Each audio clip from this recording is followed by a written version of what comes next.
Assalamualaikum warahmatullahi wabarakatuh. Alhamdulillahirabbil alamin, ma khalaqas samawati wal arda wa ma bainahuma la'ibin. Wassalatu wassalamu ala nabiyina Muhammadin wa ala alihi wa ashabihi wa ummatihi ajmain. Sahabat sekalian, alhamdulillah kita bertemu lagi di program Islam Futuristik episode yang ke-16. Hari ini kita akan melanjutkan kajian kita tentang berbagai fenomena yang ada di permukaan bumi, ya. Untuk melanjutkan kajian kita yang sebelum-sebelumnya, beberapa episode terakhir ini. Nah, pada kesempatan kali ini saya akan mengambil dua pertanyaan dari forum ini, ya. Seringkali saya tidak berkesempatan untuk menjawab secara tertulis di dalam forum karena berbagai macam agenda dan kesibukan. Maka ketika saya menemukan pertanyaan yang relevan dan kemudian signifikan untuk diangkat, ya itu kita jadikan tema, gitu ya. Kita jadikan tema dan kita perjelas karena membutuhkan penjelasan yang komprehensif, yang panjang lebar, yang tentu terlalu panjang kalau ini ditulis di dalam forum. Nah, kali ini kita akan mengangkat dua pertanyaan. Yang pertama adalah terkait dengan kiblat. Ada yang berargumentasi di dalam forum kita ini bahwa perintah menghadap kiblat itu menjadi argumentasi bahwa bentuk bumi ini sebetulnya adalah mendatar, karena kalau tidak mendatar tidak bisa menghadap kiblat, katanya begitu, ya. Nanti kita perjelas. Yang kedua adalah pertanyaan terkait dengan bagaimana cara sholat di wilayah-wilayah yang ekstrim, di kutub utara, di kutub selatan, atau mungkin ada wilayah-wilayah di mana kita bisa kesulitan untuk menghadap kiblat dan kemudian termasuk menentukan waktu masuk sholat itu. Oke, dua hal ini menarik, ya. Nanti kita bahas dan kita tetap akan bersumber kepada ayat-ayat firman-firman Allah di dalam Al-Quran Al-Karim yang kita fahami dengan menggunakan akal sehat dan kita fahami berdasarkan fakta-fakta ilmiah. Oke, yang pertama kita berbicara tentang kiblat. Di dalam Al-Quran Allah berfirman tentang kiblat ini di sejumlah ayat. Di antaranya ada di dalam surat Al-Baqarah ayat 144. Ketika Allah mengatakan bahwa Nabi Muhammad itu sering kali mendongak ke langit berdoa terkait dengan kemana harus menghadap ketika sholat, ketika berdoa, ya, sebagai kiblat itu menghadap kemana. Karena pada waktu itu Nabi awal-awal berada di Madinah. 16 bulan pertama Nabi ketika berada di Madinah itu sholatnya tidak menghadap ke Ka'bah, tidak menghadap ke Masjidil Haram yang ada di Mekah, melainkan menghadap ke Masjidil Aqsa yang berada di Palestina. Nah, arahnya sama sekali berbeda. Posisi Madinah terhadap Masjidil Aqsa itu ada di bagian selatan, ya. Jadi kalau dari arah Madinah menghadap ke Palestina itu menghadap ke utara, agak ke barat. Padahal Mekah itu ada di bawahnya Madinah, di selatannya Madinah, sehingga kalau dari arah Madinah itu menghadapnya agak ke arah selatan. Oke. Nah, saat itu Nabi sering mendongak ke langit, ya, digambarkan oleh ayat ini, berharap bagaimana ya kalau seandainya kiblat itu tidak menghadap ke Palestina, ke Masjidil Aqsa, melainkan menghadap ke Mekah, ke Masjidil Haram. Nah, ayat itu berbunyi begini. A'udzubillahi minasyaitonirrajim. Bismillahirrahmanirrahim. Qad nara taqalluba wajhika fis sama' falanwalliyannaka qiblatan tardaha. Fawalli wajhaka syatral Masjidil Haram. Wa haitsu ma kuntum fawallu wujuhakum syatrah. Wa innal ladzina utul kitab la ya'lamuna annahul haqqu mir rabbihim. Wa mallahu bighafilin amma ya'malun. Sungguh kami sering melihat wajahmu menengadah ke langit, maka sungguh kami akan memalingkan kamu ke kiblat yang kamu sukai. Palingkanlah wajahmu ke arah Masjidil Haram, dan di mana saja kamu berada, palingkanlah wajahmu ke arahnya. Dan sesungguhnya orang-orang yang diberi Alkitab, yaitu Taurat dan Injil, memang mengetahui bahwa berpaling ke Masjidil Haram itu adalah benar dari Tuhannya, dan Allah sekali-kali tidak lengah dari apa yang mereka kerjakan. Sahabat sekalian, ayat ini turun ketika Rasulullah itu sedang sedih dikarenakan diejek-ejek oleh orang Yahudi, oleh para ahli kitab. Dikarenakan kenapa umat Islam, ya, agama yang katanya memperbaharui agama Islam yang dibawa oleh nabi-nabi sebelumnya, ya, menyempurnakan, tetapi menghadapnya, kiblatnya itu justru masih mengarah ke Masjidil Aqsa, di mana Masjidil Aqsa itu berada di Palestina dan itu menjadi kiblat dari umat sebelum umatnya Nabi Muhammad. Nah, maka Nabi sedih karena diejek-ejek. Nah, itu loh, Muhammad katanya membawa agama baru, tetapi kiblatnya masih ke kita, gitu ya, ke Masjidil Aqsa. Maka kemudian Nabi berharap turun perintah kalau diperbolehkan, ya, oleh Allah, maka menghadapnya itu nggak usah ke Palestina atau ke Masjidil Aqsa, melainkan ke Masjidil Haram. Maka turunlah surat Al-Baqarah ayat 144 itu, di mana Allah mengatakan Allah memalingkan atau memerintahkan untuk memalingkan wajahnya, wajah Rasulullah, yang menghadapnya adalah ke Masjidil Haram, di mana beliau sukai, ya. Jadi ini menarik. Ternyata sebetulnya menghadap kiblat itu tidak sesuatu yang sangat fundamental, karena ketika sebelumnya itu ke Masjidil Aqsa ya nggak masalah, kemudian dipindahkan ke Masjidil Haram juga nggak masalah. Itulah yang disukai oleh Rasulullah. Dan kemudian ketika berada dimanapun, maka palingkanlah wajahmu, kiblatnya sekarang berganti ke arah Masjidil Haram. Ya, jadi ayat ini sama sekali tidak ada kaitannya dengan bumi datar atau bumi bulat atau apapun. Tidak ada satu kata pun di situ yang mengkaitkan antara menghadap kiblat itu dengan bentuk bumi. Berbeda urusan sama sekali. Ayat ini adalah ayat hukum, ayat muhkamat yang sangat jelas dan perintah terkait dengan peribadatan. Bahwa menghadap kiblat itu Rasulullah menginginkan ke Mekah atau menghadap ke kiblat Masjidil Haram, ya, kemudian Allah mengizinkan untuk itu, ya, sebagaimana sebelumnya berkiblatnya adalah ke Masjidil Aqsa. Ya, jadi sekali lagi, ayat ini bukan ayat yang bisa dijadikan argumentasi untuk mengatakan bahwa bentuk bumi itu datar. Ya, karena ini banyak, bukan hanya di forum ini, saya lihat di internet itu banyak yang berpikiran, yang berpendapat bahwa kalau buminya tidak datar, lantas bagaimana bisa menghadap kiblat? Nah, begitu ya. Tetapi sesungguhnya terlalu jauh kalau mengambil ayat ini. Kalau mau berargumentasi soal bumi datar atau bulat, itu ambillah ayat-ayat yang bercerita tentang keywordsnya, ya, kata-kata kuncinya itu adalah bumi, datar, bulat, melingkar, melengkung, dibentangkan. Nah, itu baru kemudian kaitannya dengan bentuk bumi. Tetapi ayat ini sama sekali tidak bicara tentang itu, melainkan bicara tentang kiblat, dan kiblat itu sebetulnya bukan soal menghadap Allah, karena Allah itu tidak berada di kiblat saja. Nah, ini yang kemudian banyak yang salah tafsir, ya, menghadap kiblat itu kaitannya dengan menghadap Allah. Oh, nggak ada kaitannya. Ya, nanti kita lihat ayat-ayatnya bahwa menghadap kiblat itu sesungguhnya adalah persoalan administratif saja, ya, semacam persoalan administratif saja, sehingga ketika tidak ketemu kiblat itu ya tidak menghadap kiblat juga tidak apa-apa.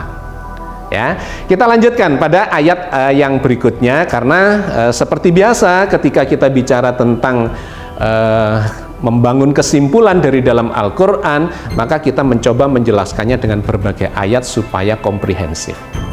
Nah, yang kedua ini Allah berfirman di dalam surat Al-Baqarah ayat 142. Sayaqulu sufaha'u minan nas ma wallahum an qiblatihimul lati kanu 'alaiha qul lillahil masyriqu wal maghrib yahdi may yasha'u ila siratim mustaqim. Orang-orang yang lemah akalnya, yang kurang akalnya di antara manusia akan berkata, apakah yang memalingkan mereka umat Islam dari kiblatnya yang sebelumnya, yaitu Baitul Maqdis, yang dahulu mereka telah berkiblat kepadanya? Katakanlah, kepunyaan Allah timur dan barat, Dia memberi petunjuk kepada siapa yang dikehendakinya ke jalan yang lurus. Di ayat ini Allah mengatakan bahwa timur dan barat milik Allah. Mau berkiblat kemana, yaitu urusan atau kekuasaannya, atau terserah kepada kehendak Allah. Dan ketika nabinya menginginkan kiblatnya tidak ke Masjidil Aqsa, melainkan dipindahkan ke Masjidil Haram, kemudian Allah meridhoi dan kemudian memerintahkan, ya sudah, pindahkan arah kiblat yang tadinya ke arah utara dan agak ke barat itu ke arah selatan, agak ke timur. Maka kalau Anda datang ke Madinah, Anda akan menemukan ada masjid namanya Masjid Qiblatain. Masjid yang kiblatnya dua. Jadi pengimamannya itu dua, satu arahnya ke arah Palestina, ke Masjidil Aqsa, di mana di awal-awalnya umat Islam kiblatnya menghadap ke sana, tetapi kemudian dipindahkan ke arah selatan dan dibikinlah pengimaman atau arah kiblat yang mengarah ke selatan, ke timur, ke arah Masjidil Haram. Nah, masjid ini diabadikan, disebut sebagai Masjid Qiblatain, yaitu memiliki dua kiblat. Ya, jadi sesungguhnya masalah kiblat itu bukan masalah yang esensial. Masalah kiblat adalah masalah yang cenderung bersifat administratif operasional, yang dimanapun kita berada, umat Islam di seluruh muka bumi ini, supaya sholatnya itu tidak kocar-kacir ke arah yang tidak karu-karuan, ya, maka diberikanlah arah untuk menghadap ke Masjidil Haram. Bisa dibayangkan kalau misalnya kiblatnya itu tidak ditentukan. Wah, itu sholat ada yang di satu masjid nih, ada yang menghadap ke utara, ke selatan, ke barat, ke timur, menjadi kacau. Tetapi dengan ditentukan arahnya ini, maka di setiap wilayah, kalau dia berada di timurnya Ka'bah, kayak Indonesia ini adalah negara-negara, ya, masuk dalam negara-negara yang berada di timurnya Ka'bah, maka menghadapnya semua ke barat. Negara-negara yang di baratnya Ka'bah semua menghadap ke timur. Negara-negara yang di utaranya Ka'bah maka semua menghadap ke selatan, dan yang di selatan menghadap ke utara. Jadi itu sifatnya hanya memberikan arah saja dalam peribadatan, tetapi sama sekali tidak terkait dengan menghadap Allah. Kenapa? Karena Allah itu tidak berada di dalam Ka'bah. Nah, karena itu kalau Anda melihat, ya, di internet sudah ada nih, orang bisa atau boleh dan sah melakukan sholat di dalam Ka'bah. Menghadapnya kemana? Ya kemana saja. Menghadap ke dinding Ka'bah, ke arah barat, ke arah timur, utara, selatan, tidak ada masalah, ya. Ini cuma soal kesepakatan saja. Tidak ada kaitannya menghadap kiblat itu terkait dengan menghadap Allah. Karena Allah itu tidak ada atau bukan berada di dalam Ka'bah, melainkan meliputi Ka'bah, meliputi bumi, meliputi jagat raya, meliputi seluruh alam semesta. Ya, apalagi terkait dengan bumi datar atau bumi bulat, tidak ada kaitannya. Ini ayat yang sama sekali berbeda, yang berbicara tentang peribadatan.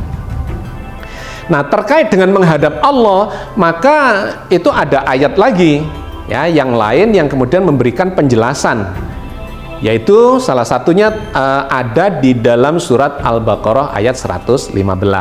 Walillahil masyriqu wal maghribu fa aynama tuwallu fasamma wajhullah innallaha wasi'un alim. Dan kepunyaan Allah lah timur dan barat, maka kemanapun kamu menghadap, disitulah wajah Allah. Sesungguhnya Allah maha luas lagi maha mengetahui. Jadi kalau dikaitkan dengan menghadap Allah, itu nggak ada masalah sama sekali. Timur dan barat milik Allah. Kemanapun kalian menghadap, kalian sedang berhadapan dengan Allah. Karena itu sebetulnya menghadap kiblat itu terkait dengan kondisi, ya, bukan sebuah kemutlakan. Ketika kita bisa menghadap kiblat dengan baik, misalnya persis di hadapan Ka'bah, ya tentu jangan membelakangi Ka'bah. Atau ketika berada di Mekah, ya kita melihat persis di situ ada Masjidil Haram, arahnya di sana, ya kita sholatnya menghadap ke sana. Tetapi ketika dia jauh dari Masjidil Haram, ya tentu sebisa-bisanya kita menghadap ke arah kiblat itu. Tetapi kalaupun tidak bisa, itu tidak membatalkan atau tidak menjadi masalah bagi kita. Kenapa? Karena timur dan barat itu milik Allah. Kemanapun kalian menghadap, sesungguhnya kalian berhadapan dengan Allah. Nah, makanya ketika Anda sholat misalnya di dalam kendaraan misalnya ya, naik kereta api, kemudian datanglah waktu sholat. Awalnya kereta api itu menghadap ke barat. Oke, kalau di Indonesia itu berarti menghadap ke arah Ka'bah. Lantas ketika kereta apinya berbelok, apa yang Anda lakukan? Apakah Anda menggeser posisinya supaya terus menghadap Ka'bah? Enggak. Ya biarkan saja belok ke kanan, belok ke kiri, ke utara, ke selatan, nggak ada masalah. Karena kiblat itu sebetulnya adalah bukan sebuah kemutlakan, melainkan ya sebuah keafdolan. Yang ketika kita kesulitan untuk menghadap kiblat, ya nggak apa-apa, nggak jadi masalah. Naik mobil sama, naik pesawat, ketika Anda pergi umroh, pergi haji, berada di atas pesawat, kemudian Ka'bahnya itu berada di bawah. Apakah Anda sholatnya menghadap ke bawah? Enggak. Kenapa? Karena Allah meliputi seluruh jagat raya, ya. Jadi tidak ada kaitan mutlak antara menghadap kiblat itu dengan menghadap Allah, apalagi terkait dengan bumi datar, nggak ada kaitannya sama sekali. Nah, termasuk ketika berada di luar angkasa, di stasiun luar angkasa yang jauh di sana, buminya berputar-putar, ya, arah kiblatnya berubah terus, ininya juga berubah terus. Kemana Anda mau menghadap? Ya, jadi ini poin yang sangat penting, bahwa sesungguhnya terkait dengan kiblat, menghadap ke Ka'bah, ke Masjidil Haram, itu sama sekali tidak ada kaitannya dengan menghadap Allah. Satu, yang kedua, apalagi terkait dengan bumi yang mendatar itu. Dalam bentuk bumi bulat pun nggak ada masalah ketika dikaitkan dengan perintah menghadap kiblat itu. Nah, memang kemudian di bentuk bumi yang bulat menghadap kiblat itu tidak selalu bisa persis menghadap kiblat, ya nggak masalah. Dari dulu itu menghadap kiblat itu sesungguhnya hanya bisa dilakukan oleh orang-orang yang persis di dekat Ka'bah. Begitu semakin jauh, potensi kelirunya itu semakin besar. Karena kalau semakin jauh itu nyerong sedikit saja, ya 1 derajat di sini, itu kalau di depan Ka'bah kan nggak ada masalah tuh, atau berada di kota Mekah itu 1 derajat itu tetap akan berhadapan dengan Ka'bah. Tetapi semakin jauh 1 derajat di Indonesia itu jatuhnya bisa jauh, bisa jatuhnya ke Afrika, ya, atau ke kanan, bisa ke arah Eropa, itu 1 derajat. Nah, maka memang di seluruh muka bumi ini sebetulnya itu bukan sebuah kemutlakan, lantas kalau nggak persis menghadap itu berarti batal seluruh sholatnya atau ibadah yang dilakukannya. Tidak, sama sekali tidak. Allah memberikan keleluasaan untuk itu, tetapi tetap mengatur barisan umat Islam ini supaya menoleh atau memalingkan wajahnya menghadap ke arah Masjidil Haram. Kiblatnya bukan lagi di Masjidil Aqsa, karena di sana sudah dikuasai oleh orang-orang yang berbeda dengan kepentingan yang kadang berseberangan dengan umat Islam. Nah, Allah melihat itu maka mengizinkan kepada Nabi Muhammad untuk memindahkan kiblatnya dari Masjidil Aqsa ke Masjidil Haram, ya. Oke, itu yang pertama. Nah, yang kedua, kita akan mencoba mengambil informasi dari dalam Al-Quran bagaimana cara sholatnya orang-orang yang berada di wilayah yang ekstrim, ya, yang kondisinya sangat berbeda dibandingkan dengan orang-orang yang berada di sekitar Ka'bah atau orang-orang yang ada di kawasan ekuator, ya, yang cara menghadap kiblatnya dan termasuk nanti waktunya itu tergolong stabil. Tetapi di kawasan-kawasan yang di luar titik balik matahari 23,5 derajat mengarah ke utara, ya, sampai ke kutub, itu akan terjadi kondisi yang ekstrim berbeda. Termasuk ke selatan 23,5 derajat lintang selatan sampai ke kutub selatan, itu kondisinya akan sangat berbeda. baik terkait dengan kiblatnya maupun terkait dengan waktunya. Nah, dari segi waktu kita sudah membahas sebagiannya ya di episode-episode yang lalu, bahwa memang waktu di permukaan bumi yang berputar dan berbentuk bulat itu akan mengalami kondisi yang berbeda-beda. Timur barat itu akan mengalami perbedaan waktu. Utara dan selatan itu cenderung waktunya sama, tetapi juga akan mengalami variasi terhadap durasi lamanya siang dan malam, ya, sehingga itu memunculkan kompleksitas tertentu. Nah, itu sudah kita bahas di episode yang sebelumnya, episode 15.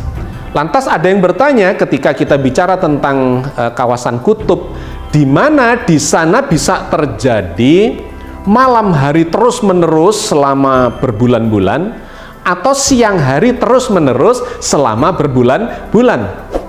Bagaimana cara sholatnya? Bukankah sholat itu adalah ibadah yang ditentukan waktunya? Seperti yang difirmankan oleh Allah di dalam surat An-Nisa ayat 103. فَإِذَا قَضَيْتُمُ الصَّلَاةَ فَذْكُرُوا قِيَامًا وَقُعُودًا وَعَلَى جُنُوبِكُمْ فَإِذَا طَمَأْنَنْتُمْ فَأَقِيمُوا الصَّلَاةَ Inna salata kanat alal mu'minina kitaban mauquta. Maka apabila kamu telah menyelesaikan sholatmu, ingatlah Allah di waktu berdiri, di waktu duduk, dan di waktu berbaring. Kemudian apabila kamu telah merasa aman, maka dirikanlah sholat itu sebagaimana biasanya. Sesungguhnya sholat itu adalah kewajiban yang ditentukan waktunya atas orang-orang yang beriman. Ayat ini memberikan gambaran bahwa Allah memang menentukan waktu-waktu sholat itu.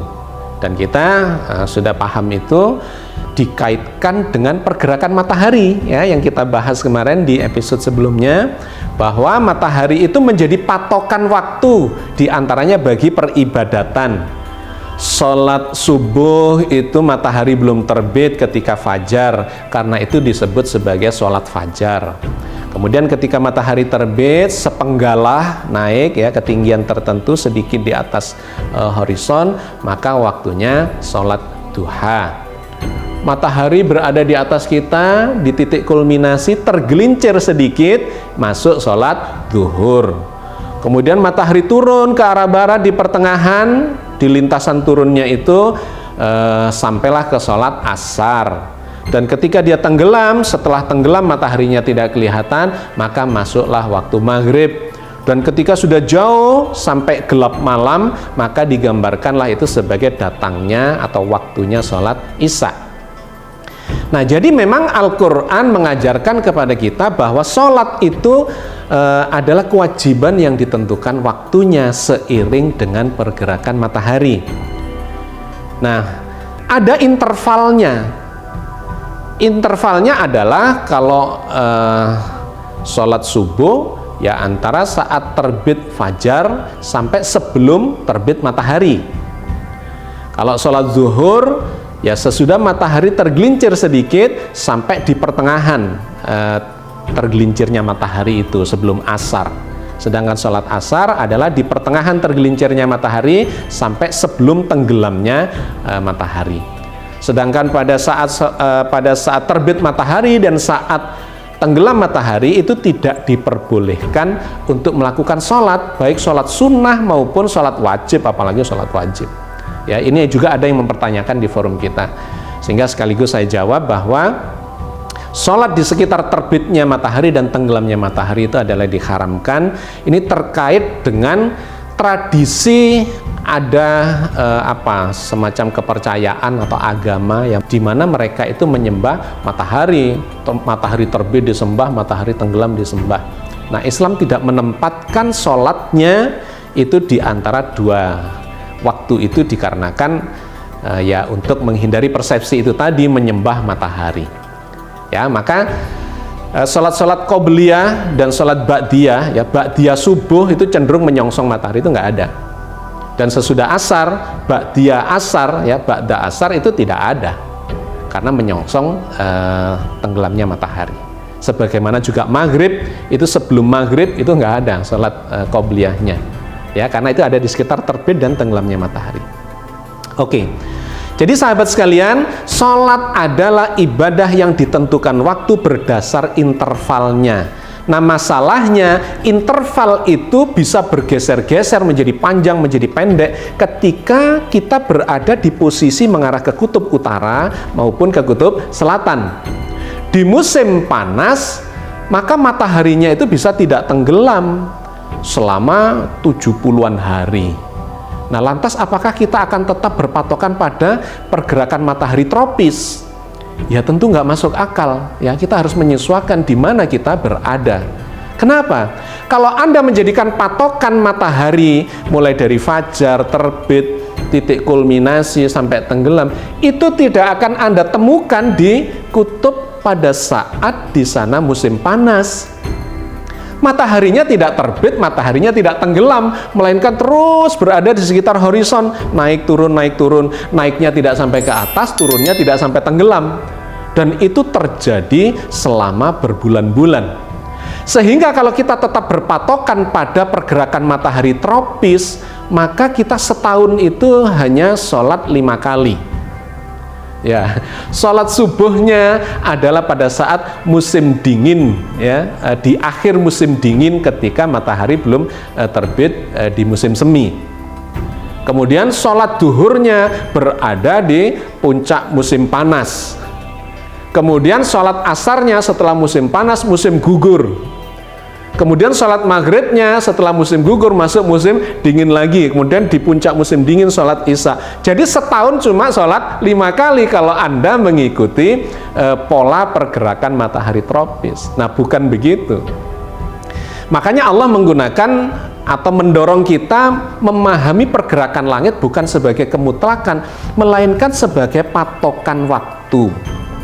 Bahwa matahari, bulan itu memang menjadi patokan waktu, tetapi bukan itu kemutlakannya, karena meskipun bulan tidak ada, tidak kelihatan, atau matahari tidak ada atau tidak kelihatan, ya waktunya tetap berjalan. Ya, waktu tetap berjalan, karena itu kita harus mengkonversi pergerakan dari matahari dan bulan itu ke waktu, patokan waktu yang lebih pasti. Di manusia peradaban modern, maka dikonversi menjadi waktu digital, ya, atau jam tangan ataupun jam yang digital, yang analog maupun digital. Itu untuk memastikan bahwa meskipun mataharinya tidak kelihatan, ya tidak kelihatan itu bisa saja karena tertutup awan atau berada pada posisi yang berbalikan. Anda sedang di utara, mataharinya sedang di selatan, gitu ya. Maka dari kutub utara tidak kelihatan. Ini saya jelaskan panjang lebar di buku saya yang berjudul Tahajud Siang Hari, Zuhur Malam Hari. Ya, karena pada saat di sana siang, maka Anda akan kesulitan untuk menemukan waktu malam atau tidak menemukan waktu malam yang seharusnya itu terkait dengan sholat mulai dari maghrib, isya, dan sebelum subuh, ya, tahajud. Tahajud di malam hari tidak mungkin Anda lakukan ketika Anda berada di kutub utara, di mana kutub utara waktu itu sedang musim panas. Kalau Anda nunggu mataharinya tenggelam, ya nanti musim-musim berikutnya, ya, ketika musim dingin barulah bisa melakukan sholat maghrib, isya, dan tahajud. Dan ketika ada matahari itu kita menyebutnya sebagai siang hari, padahal bisa saja itu jam 12 malam, seharusnya matahari tidak kelihatan, tetapi matahari tetap terbit di horizon. Artinya apa? Malam hari yang dihadiri oleh matahari, itulah yang disebut sebagai midnight sun. Matahari tapi di tengah malam. Kapan sholat tahajudnya? Ya sudah, sholat tahajud saja meskipun ada matahari, gitu ya. Sebaliknya ketika sedang musim dingin, di sana tidak ada matahari, kapan Anda sholat zuhur? Nunggu matahari sampai di atas? Enggak lah. Karena bisa saja di sana jam 12 siang, tetapi tidak ada matahari, tetap gelap terus seperti malam. Kapan sholat zuhurnya? Ya jam 12 siang yang tidak ada matahari itu. Kelihatannya malam, tetapi sesungguhnya itu adalah jam 12 siang. Ya, jadi maka patokannya kembali kepada kita konversi ke waktu digital. Karena dengan waktu digital itu kita bisa menyamakan seluruh muka bumi. Karena itu memang kita tidak bisa meninggalkan sains dan teknologi, itu nggak bisa. Ini alat bantu untuk menjadikan proses beragama kita itu menjadi lebih baik dan lebih tertata tanpa mengubah substansinya, tanpa mengubah esensinya, tetapi hanya di wilayah operasional ya, teknis operasional dan administratif belaka. Nah, terkait dengan sholat yang berpatokan pada matahari itu memang difirmankan Allah di dalam surat Al-Isra ayat 78 bahwa sholat itu dimulai dari tergelincir matahari sampai gelap malam dan kemudian fajar ya.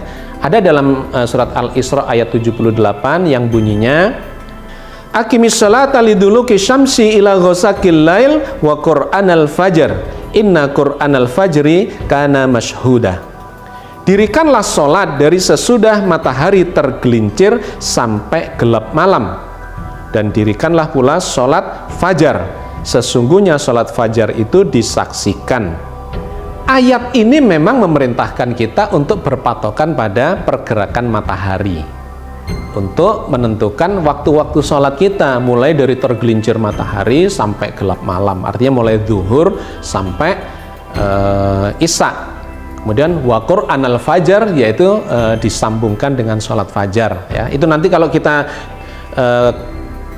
kaji secara komprehensif dengan ayat-ayat yang lain, itu disebutkan secara spesifik waktu duhur, waktu asar, waktu maghrib gitu ya, sampai subuh ya. Tetapi dalam kajian ini cukup kita ambil satu saja, bahwa kepentingan kita adalah untuk menyampaikan bahwa pergerakan matahari dijadikan sebagai patokan waktu untuk menentukan kapan sholat wajib itu kita lakukan 5 kali dalam sehari. Tetapi sekali lagi ini tidak bersifat mutlak, melainkan bersifat relatif sebagai patokan administratif belaka. Ketika kondisinya berubah di muka bumi, maka kita akan mengikuti cara yang berbeda tanpa mengurangi substansi dan esensinya ya. Maka Allah berfirman di dalam surat Yunus ayat 5 misalnya, bahwa sesungguhnya pergerakan bulan dan matahari itu adalah menjadi patokan dari perhitungan waktu ya, supaya kita tahu bilangan tahun dan perhitungan waktu. Tetapi semua itu tidak bersifat mutlak, meskipun mataharinya katakanlah lenyap, bulannya lenyap karena sesuatu hal, maka waktu itu tetap berjalan ya, dengan patokan yang berbeda. Nah, surat Yunus ayat 5 itu Allah berfirman begini. Huwallazi ja'ala syamsa dhiya'an wal qamara nuran wa qaddarahu manazila li ta'lamu adadas sinina wal hisab. Ma khalaqallahu dzalika illa bil haqq yufassilul ayati liqaumi ya'lamun. Dialah yang menjadikan matahari bersinar dan bulan bercahaya, dan ditetapkannya manzilah-manzilah atau posisi-posisi bagi perjalanan bulan itu, supaya kamu mengetahui bilangan tahun dan perhitungan waktu. Allah tidak menciptakan yang demikian itu melainkan dengan hak. Dia menjelaskan tanda-tanda kebesarannya kepada orang-orang yang mengetahui atau berilmu. Ayat ini menarik karena ditutup dengan kalimat yufassilul ayati liqaumi ya'lamun. Allah menjelaskan tanda-tanda ini kepada orang-orang yang mengetahui atau orang-orang yang berilmu, bahwa sesungguhnya pergerakan matahari dan bulan itu adalah sekedar patokan supaya kita bisa melakukan perhitungan waktu dan mengetahui bilangan-bilangan tahun. Dari sinilah kemudian dibentuk perhitungan kalender itu. Ada yang menggunakan matahari saja sebagai patokan seperti kalender Samsia, ada yang berpatokan pada bulan saja ya, kalender Komaria, atau ada yang perpaduan antara keduanya, yaitu seperti dimiliki oleh bangsa Cina dengan kalender Imleknya. Tetapi poinnya adalah sesungguhnya itu hanya patokan saja untuk mengetahui pergerakan waktu.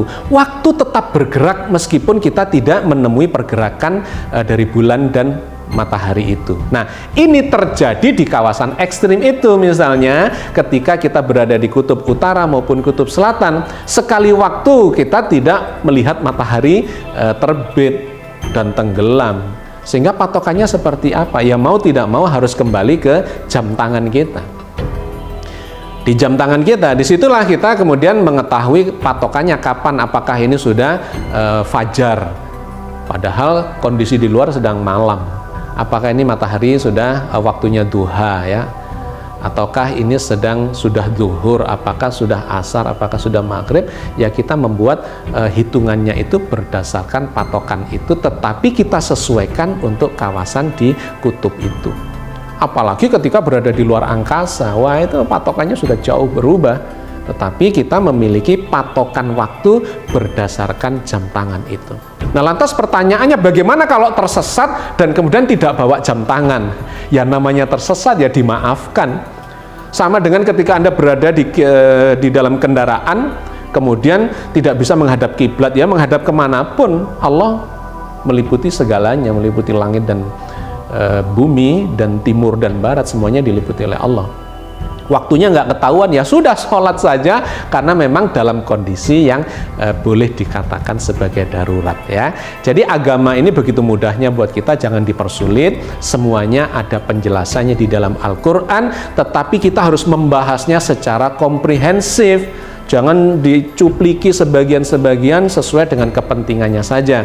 Dengarkan Allah berfirman di berbagai ayat, yang dengan itu kita akan mendapatkan pemahaman atau kesimpulan yang komprehensif dan holistik.